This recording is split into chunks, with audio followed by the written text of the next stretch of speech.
Hello नमस्कार सत श्री अकाल। मैं अनिल कुमार और आप देख रहे हैं रियल प्लेटफॉर्म ऑफ बिहार। हाजिर हूं मैं आपके लिए बिहार की जरूरी और तमाम छोटी बड़ी खबरों को लेकर। खबरों में क्या कुछ है जानने के लिए खबरों को अंत तक जरूर देखें। तो चलिए शुरू करते हैं आज की पहली और अहम खबरों पर नजर डालते हैं। घर बनाने में पैसा कमाया तो बिहार के मंत्री से मांगी रंगदारी। बिहार के श्रम संसाधन मंत्री संतोष कुमार सिंह से लॉरेंस बिश्नोई के नाम पर रंगदारी मांगने वाले को पुलिस ने गिरफ्तार कर लिया है। 24 घंटा के अंदर आरोपी को गिरफ्तारी हो गई है। वह यूपी के आजमगढ़ का रहने वाला है। जिस फोन से उसने मंत्री के रंगदारी मांगी और कॉल करके धमकाया भी था, वह फोन भी जब्त हो गया है और पुलिस के द्वारा हुई पूछताछ में आरोपी ने कई हैरान करने वाले खुलासे भी किए हैं। उसने रंगदारी मांगने की वजह भी पुलिस को बताई है। खुद को लॉरेंस बिश्नोई गिरोह का सदस्य बताकर मंत्री से रंगदारी मांगने वाला यूपी के आजमगढ़ जिले के फूलपुर थाने के मंडियार का रहने वाला संजय यादव है। वो पटना की सेंट्रल एसपी सीवीटी सहरावत ने पूरे मामले की जानकारी दी। उन्होंने बताया कि आरोपी संजय मुंबई में रहकर मजदूरी करता था। वह पिछले साल अक्टूबर महीने में अपने गांव आया था। अपने गांव में ही वह मकान में बनवा रहा था, जिससे वह पैसे घट गए थे तो उसने ये प्लानिंग कर ली। मकान बनाने के लिए पैसे घटे तो मंत्री से 30 लाख रुपए की रंगदारी उसने मांग ली। पूछताछ में आरोपी संजय यादव ने बताया कि वह अक्टूबर में मुंबई से लौटा और घर बनवाने लगा। पैसे की कमी हुई तो फेसबुक और यूट्यूब के जरिए उसने मंत्री की जानकारी जुटाई और मुंबई में वह रह चुका है, इसलिए मंत्री से फोन पर उसने वहीं के स्थानीय भाषा में बात की थी। उसने बताया कि जब वो मुंबई में रहता था तभी बाबा सिद्धि की हत्या हुई थी। उसी समय उसने मोबाइल पर न्यूज वरे में लॉरेंस बिश्नोई का नाम जाना था। आरोपी ने बताया कि बाबा सिद्धि हत्याकांड के बाद लॉरेंस बिश्नोई नाम को जाना और उससे लगा कि लॉरेंस के नाम पर कोई भी आसानी से पैसे दे देगा, इसलिए उसने मंत्री से भी लॉरेंस बिश्नोई के नाम पर रंगदारी मांगी थी। फिलहाल वह पुलिस के गिरफ्त में आ चुका है।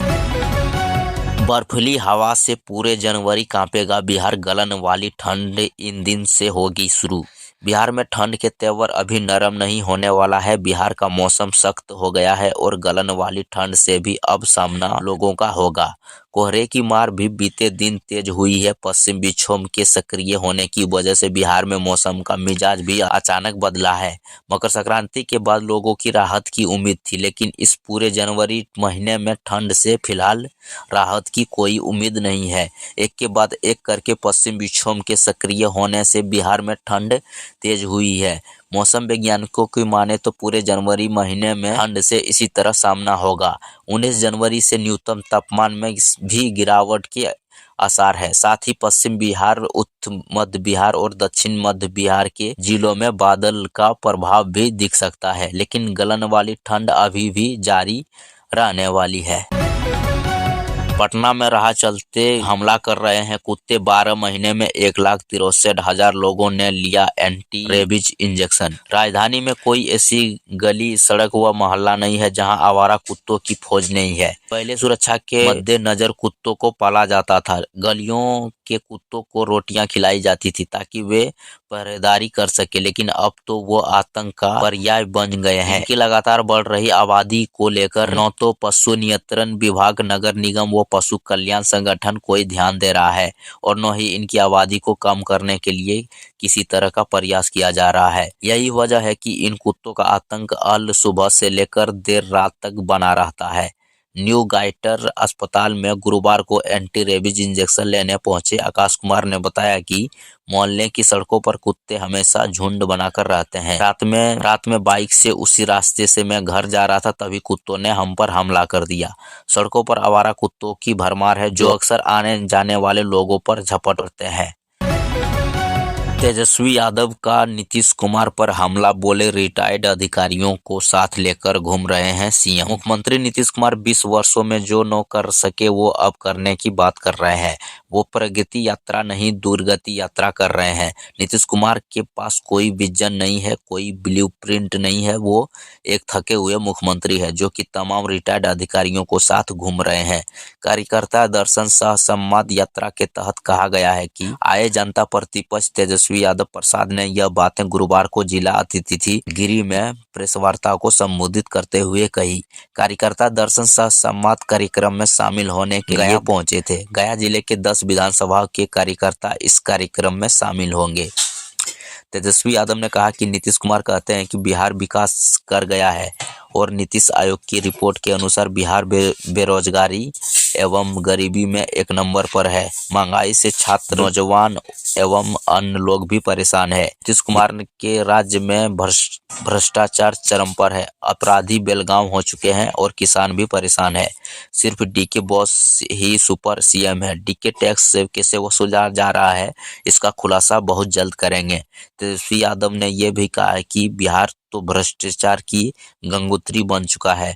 मुख्यमंत्री नीतीश कुमार की प्रगति यात्रा पर अरबों रुपए खर्च हो रहा है। बिहार के चुनावी मैदान में उतरेगी पवन सिंह की पत्नी, जाने किस पार्टी से लड़ेगी ज्योति सिंह, देखें video. Bhojpuri industry power star Pawan Singh की पत्नी ज्योति सिंह इन दिनों अपने इलाके में सक्रिय रूप से दौरा कर रही है। सोशल मीडिया पर पवन सिंह के तीसरी शादी की अफवाहें तेजी से उड़ाई जा रही है, लेकिन इन अफवाहों के बीच ज्योति सिंह ने राजनीति में कदम रखने का बड़ा संकेत दिया है। दरअसल ज्योति सिंह ने हाल ही में एक निजी कार्यक्रम के दौरान पत्रकारों से बातचीत करते हुए कहा कि अगर जनता का आशीर्वाद और समर्थन मिलेगा तो वो आगामी 2025 के लिए विधानसभा चुनाव में जरूर उतरेगी। जब ज्योति सिंह से यह पूछा गया तो वो किस पार्टी से चुनाव लड़ेगी तो उसने कहा कि यह बाद में तय किया जाएगा। साथ ही उन्होंने यह भी कहा कि अगर किसी पार्टी से उन्हें टिकट मिलता है तो वह उस पर विचार करेगी। ज्योति सिंह ने यह भी संकेत दिया है कि आने वाले समय में वह काराकाट या डेहरी से विधानसभा चुनाव लड़ सकती है। इस बयान के बाद यह कयास लगाए जा रहे हैं कि वह जल्द ही राजनीति में कदम रखेगी। भागलपुर से देवघर तक 4 लेन का बिछने जा रहा है जाल। 1.5 घंटे में अब अलग अलग रूट से पहुंच जाएंगे बाबा धाम। भागलपुर से बाबा धाम देवघर तक सफर में अब सड़क की दिक्कत खत्म होने वाली है। गाड़ियां या फराटा भरकर अब बाबा नगरी आ जा सकेगी। 2 4 लेन सड़क भागलपुर से कनेक्शन होकर बनाए जा रहे हैं। इन दोनों 4 लेन के चालू होने पर झारखंड का सफर आसान हो जाएगा। अभी यात्रा करने में कहीं जाम तो कहीं खराब सड़क बाबा धाम बनती है, लेकिन इन दोनों सड़क के बन जाने से तमाम बाधा दूर हो जाएगी। महागामा एकचारी 4 लेन और हसदिया भागलपुर 4 लेन से यह सफर आसान बनने वाला है। भागलपुर से देवघर जाने वाले लोग हसदिया रूट पर चलना अधिक पसंद करते हैं, लेकिन कई जगहों पर सड़क और जाम की समस्या भी उन्हें झेलना पड़ता है। अब हसदिया से भागलपुर तक 1700 करोड़ की लागत से 4 लेन सड़क बनने जा रहा है।